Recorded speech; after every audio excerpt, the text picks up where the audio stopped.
Hey guys, Scott here. For this video, I thought I'd do something a little different. Basically, whenever I play through a game and complete it, I thought I'd do a little video kind of discussing the game, its good points, its bad points, what I liked about it, what I didn't like about it, and kind of give a recommendation based on that, to say if it's a good game or not, and then kind of at the end of the video, kind of say what game I'll be moving on to next, or maybe try to decide out of a few games what to play next. So, just I think a couple days ago, I just finished this game right here, Persona 4. It took me 64 hours to beat, so this is a really long game. Like a lot of RPGs, it's quite lengthy. It's only my second time playing through a Shin Megami Tensei game. I'm still pretty new to the series. I know a lot of RPG lovers really are obsessed with this series. I'm still new to it, but from the two games I have played, Persona 3 being the other one, I finished this one, I'd say probably 5 months ago. Basically, these two games are they're fantastic. I want to play the Shin Megami Tensei series. Like, I want to get the Digital Devil Saga games. I want to get the Devil Summoner games. Shin Megami Tensei 3 Nocturne looks amazing. I got to get that. These are the only two I have in my collection right now, but I can't wait to get onto those. Anyways, I'm a little bit different from most people, I think, in the sense that when I play games, I usually play one game at a time. I actually don't like to juggle a lot of games at once. I find if I do that, and this is going back, ever since the Super Nintendo and N64 days, if I'm playing like 4 games at once, I find that I'll put some down and just continue playing another. Whatever game I like the best, I end up playing through and beating it, and the other games I end up shelving, which I can't stand doing that. Like, it just drives me, I don't know, it drives me nuts. So ever since the Super Nintendo and N64 days, I usually play, one game at once. Sometimes I'll play 2, especially if one of the games is really short, or is a very pick up and play type game. But especially for RPGs like Persona 4, I gotta play this by itself. No other games kind of distracting me from it. So just finished this a couple days ago. As I said, 64 hours, but I'll get into this game now, what's so good about it, maybe a couple things that aren't so great about it. So, the first thing I want to mention, I guess, is the storyline. The storyline in this is basically, if you haven't played other Persona games, basically, the storyline revolves around high school students. You play a high school student going to high school in Japan, and usually you'll try to balance your high school life with an alternate mission where in the third game you were, climbing this massive tower, destroying demons. In this game, you're trying to figure out a murder mystery. Someone is killed in your town, and then a few days after that, another person's killed, and people just keep getting killed. And there's a whole, the storyline really just revolves around you. This sounds weird, but you enter a TV and try to save people that way. I don't want to go into it too much because the story in this game is absolutely amazing. It's funny, it's sad, it's got a lot of great plot twists that I just wasn't expecting. So I don't want to spoil much of it. It's just one of those storylines you just have to see. I will say this game, before you get into any kind of serious gameplay, I'd say it takes a good 3 hours to actually get into the flow of this game, to understand what you're supposed to be doing and how the game works exactly. But I'll go into a little bit about all the different mechanics in this game and what you do in this game. So basically the game, it's set over a high school year. You play through an entire high school year, and you're a new student coming to a new school in kind of a rural Japan area compared to the third game where you were in a city. And basically you meet up with students. The game's it's set up in 2 ways. You have the main RPG where you're going through dungeons, fighting monsters with a battle system and all that. And then you've got the other half of the game where you're spending days at school and kind of meeting new people and developing social links. So that part of the game actually plays like kind of a dating simulator. I don't want to say dating simulator because it's not quite. You can date girls in this game, you can do that, but I hesitate to call it that. It's more, I'd say, like a social simulator, so something along those lines. But like, to go into this game a bit more, like, this game is extremely deep, I'll tell you that. Like, there are a lot of different mechanics at play here. There's a lot of different things you can do. But basically, how the school parts work, you go through different days. You can do certain things like reading books, taking on jobs, and things like that. And they can raise certain characteristics like diligence, understanding, courage. And bringing those up kind of helps you talk to other people and do certain things in the school parts of the game. But the important parts of the school areas are to kind of develop social links with other people. And they can go up to rank, like they keep ranking up to like rank 10. And they help you create different kind of personas, which are kind of like, if you've ever played the Pokemon games, personas are similar to that, where you can, you can bring out certain personas just as the main character. Your other teammates have their own specific personas that level up, and they can't be changed, and they just get different abilities as you level up. But you can get a bunch of different personas. They all have different skills. They level up. You can fuse different personas, so you can fuse one persona with another to make a stronger one with more abilities. You can fuse like 3 together, 4 together, 5 together. It's a very complicated system at first. It takes a while to get used to, but there's a lot of depth there, and you can just spend hours, fusing different personas and checking out all the different skills they have.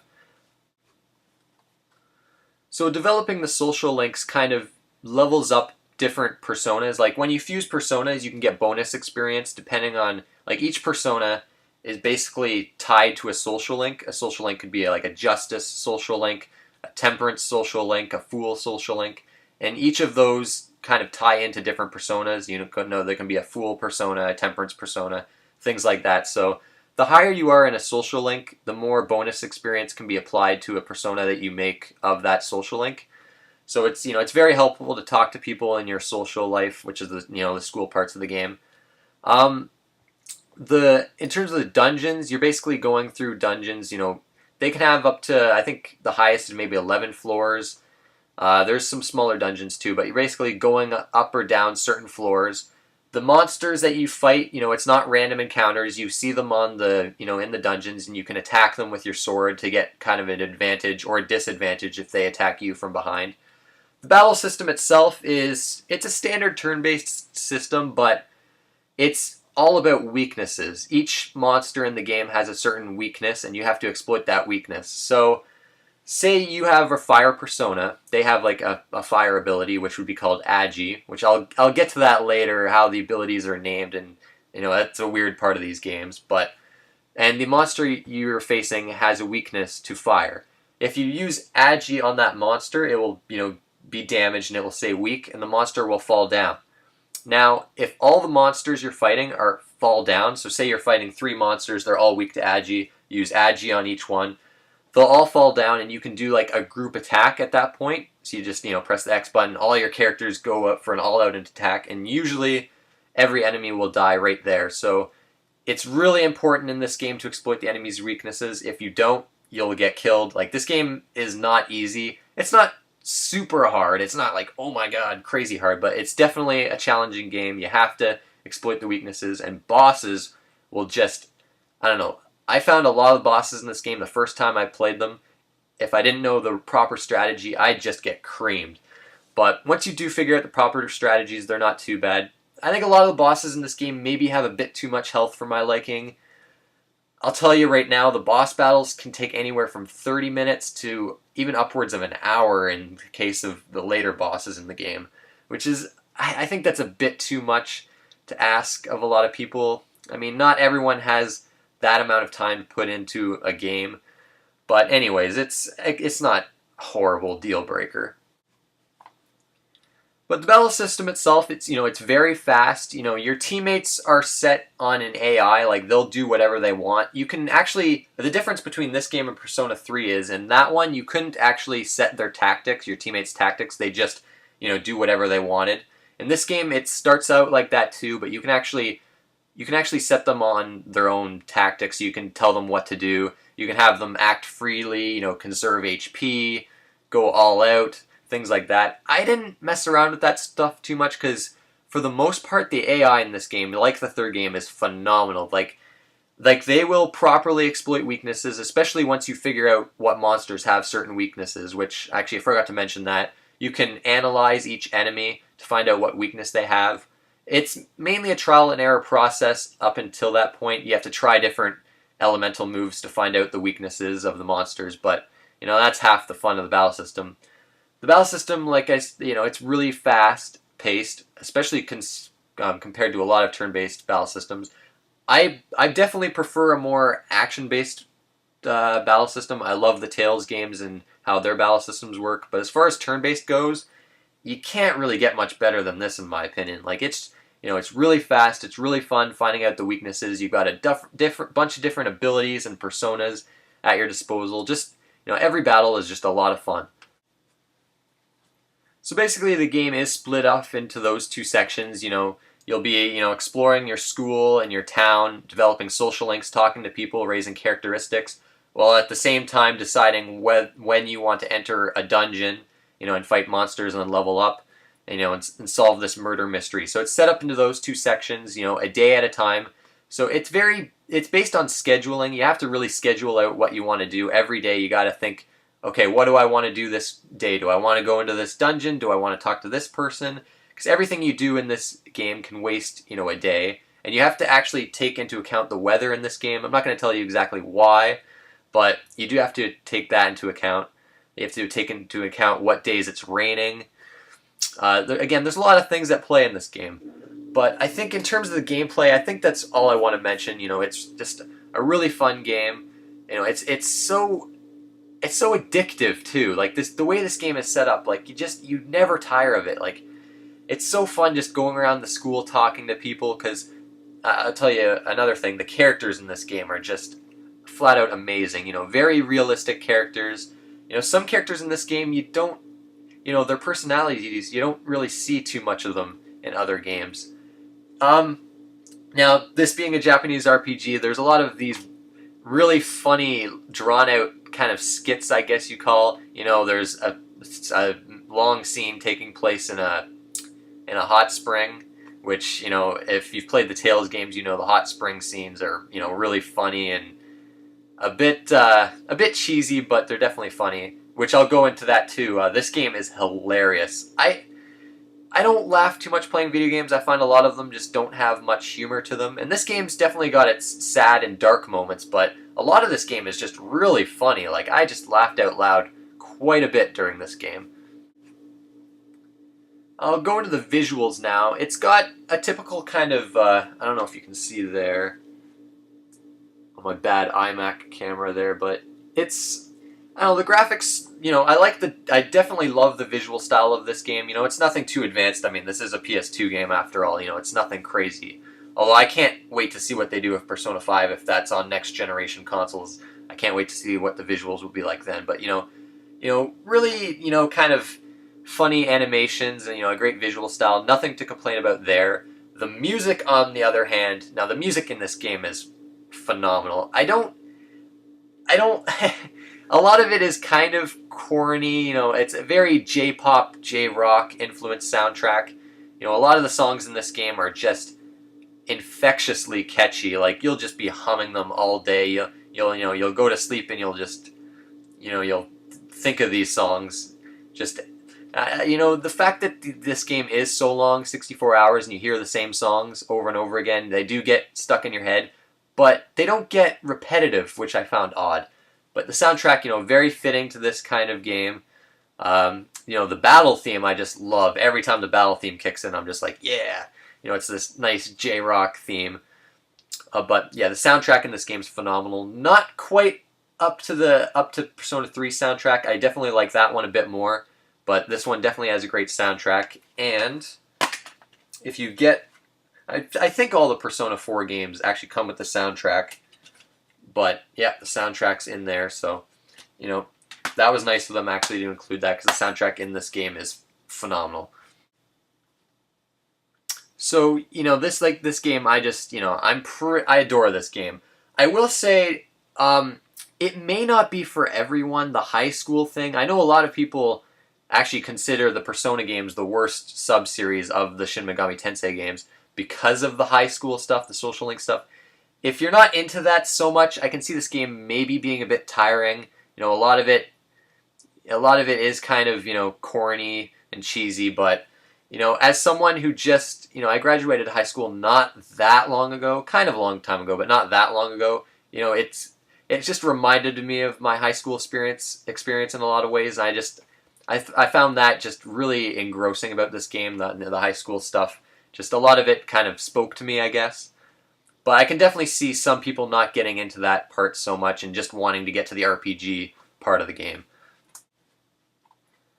Now, the main difference, I think, between this game and Persona 3 is Persona 3, because this game is quite similar to Persona 3 and how it works, the social link stuff, the personas, things like that. But in Persona 3, you were climbing a singular dungeon. It was 200 plus floors, and you decided when to go in there and when not to, and you were just constantly climbing this long dungeon that visually felt the same. The color scheme would change from time to time, but it was repetitive, I guess you could say. In this game, it's multiple dungeons, which is a really great idea, and definitely takes this game to the next level. And a lot of these dungeons, the designs of them are just, hilarious.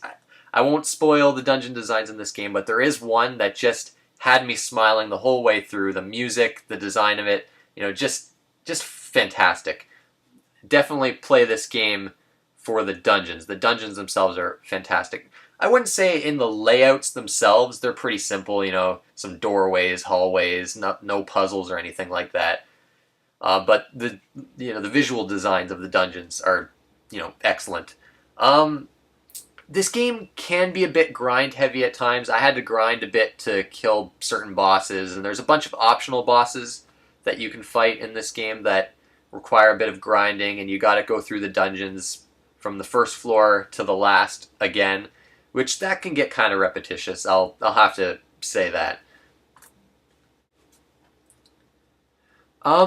In terms of the social links, if like I just said, how the social links kind of upgrade your personas. In the third game, that's pretty much all they did.